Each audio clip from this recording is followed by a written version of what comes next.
কবিতাৰ শিৰোনাম তোমাৰ বিয়াৰ দিনা।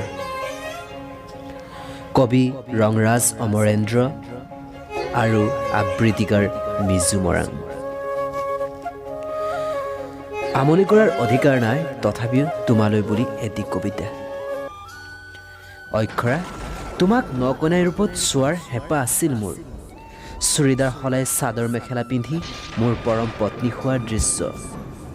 কিন্তু মোৰ দুৰ্ভগীয়া কপাল সেয়া নহ'ল। অক্ষৰা, তোমাৰ বিয়াৰ আনৰ লগত হ'বা বুলি জানি হৃদয়ত জুই জ্বলিব বুলি বহি আছিলোঁ হুইস্কিৰ বটল হাতত ৰাখি, আৰু জানা, চিগাৰেটৰ ধোঁৱাৰে বেৰি ধৰিছিল মোৰ দুখবোৰ। যেতিয়া তোমাক আনে সেন্দুৰ দিব বুলি গম পাই, হয়তো তোমাৰ দুচকুৰে বিচাৰিব চাগে ৰভাতলিৰ চুকে কোণে। হয়তো তোমাৰ হৃদয়েও হাহাকাৰ কৰিব মোৰ হৃদয় জুমি চাবলৈ।